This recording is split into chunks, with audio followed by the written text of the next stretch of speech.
네, 어제도 계속해서 기자들이 박근혜 전 대통령 자택 앞을 지켰습니다. 그런데 어제 아침 7시 반에는요, 전속 미용사 자매가 나타났습니다. 그리고 나서는 1시간 정도 있다가 떠났는데요. 그리고 30분 정도 있다가 김평우 변호사도 왔거든요. 그런데 정작 김평우 변호사는 들어가지 못했습니다. 약속 없이 왔다라면서요. 출입을 거부당한 거죠. 왜냐하면 연락처를 모르거든요.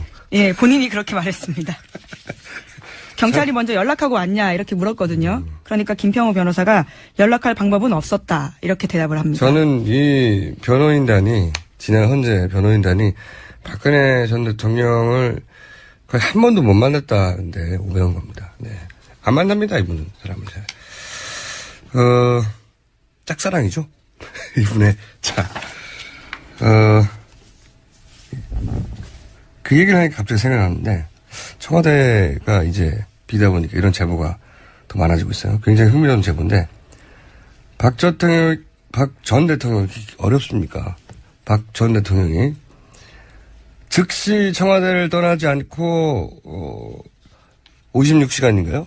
청와대에 네, 그렇죠. 예, 머물렀던 이유가 사저 준비가 안 됐기 때문이라고 하는데 또 최근에 그 밝혀지기로는 사저는 최순실 씨가 4년간 비어 있었다고 주장했었는데 최순실 씨가 그 구속되기 전까지만 하더라도 거기에 관리인이 계속 있었다고 해요. 예. 네, 어제 한국일보가 그렇게 보도했었죠. 네, 그러니까 이게 4년간 비어 있었다는 건 말이 안 되고 그리고 뭐 보일러 고장났다는 게 더 말이 안 되는데 근데 이제 헌재가 그 인용 결정 파면한다 한 직후에 그 제가 제보 받기로는 비서실장을 포함한 복수의 비서진이 이제 그 결과를 보고를 하는데 청와대 떠나는 시점이나 뭐 이런 데 대해서 박 전 대통령이 다음 대통령 인수인계 할 때까지 하고 떠나겠다고 차기 대통령이 당선돼서 청와대 입성할 때까지 청와대 계속 있겠다는 식으로 말을 했다. 5월 9일까지 최대 5월 9일까지죠. 그래야 하는 거 아니냐고. 네. 관례상. 네. 본인이 탄핵됐다는 걸 의미를 이해를 못하는 거죠. 그 탄핵의 의미를 잘 모르는 겁니다. 저는 다른 사람이 그랬다면 믿지 않을 텐데 박 전 대통령이 그랬다는 제보는 소스도 확실하지만 그분은 그럴 수 있는 거다 라고 저는 믿습니다. 네. 그런 제보가 있었습니다. 그래서 일이 좀 시간이 좀 걸린 것이다. 네. 떠나고 싶지 않으셨던 거예요? 다음 주 전해 주십시오. 네, 계속해서 박 전 믿기지 대통령. 않죠. 네, 그래서 거기 계속 2달간 있다가 다음 대통령 오면 내가 이렇게 안내도 하고. 네.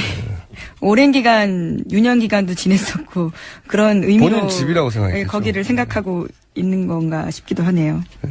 그 탄핵 인용의 의미를 정확하게 법적으로 이해를 못하는 안 되는데 근데 이제 헌재가 그 인용 결정 파면한다 한 직후에 그 제가 제보 받기로는 비서실장을 포함한 복수의 비서진이 이제 그 결과를 보고를 하는데 청와대 떠나는 시점이나 뭐 이런 데 대해서 박 전 대통령이 다음 대통령 인수인계 할 때까지 하고 떠나겠다고 차기 대통령이 당선돼서 청와대 입성할 때까지 청와대 계속 있겠다는 식으로 말을 어렵습니까? 박 전 대통령이 즉시 청와대를 떠나지 않고 56시간인가요?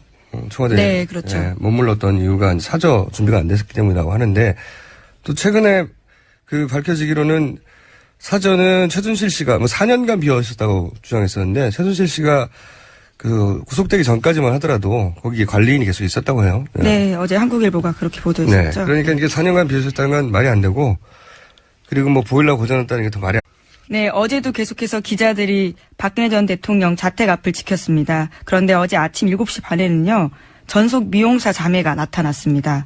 그리고 나서는 1시간 정도 있다가 떠났는데요. 그리고 30분 정도 있다가 김평우 변호사도 왔거든요. 그런데 정작 김평우 변호사는 들어가지 못했습니다. 약속 없이 왔다라면서요. 출입을 거부당한 거죠. 왜냐하면 연락처를 모르거든요. 예, 본인이 그렇게 말했습니다. 경찰이 먼저 연락하고 왔냐 이렇게 물었거든요. 그러니까 김평우 변호사가 연락할 방법은 없었다. 5월 9일까지 최대 5월 9일까지죠. 그래야 하는 거 아니냐고. 네. 관례상. 네. 본인이 탄핵됐다는 걸 의미를 이해를 못하는 거죠. 그 탄핵의 의미를 잘 모르는 겁니다. 저는 다른 사람이 그랬다면 믿지 않을 텐데 박 전 대통령이 그랬다는 제보는 소스도 확실하지만 그분은 그럴 수 있는 거다라고 저는 믿습니다. 네, 그런 제보가 있었습니다. 그래서 이 일이 좀 시간이 좀 걸린 것이다. 네. 떠나고 싶지 않으셨던 거예요? 이렇게 대답을 합니다. 저는 이 변호인단이 진행 헌재 변호인단이 박근혜 전 대통령을 거의 한 번도 못 만났다는데 오해한 겁니다. 네. 안 만납니다, 이분은 사람을 잘. 짝사랑이죠. 이분의 자, 그 얘기를 하니까 갑자기 생각나는데 청와대가 이제 비다 보니까 이런 제보가 더 많아지고 있어요. 굉장히 흥미로운 제보인데 박 전 대통령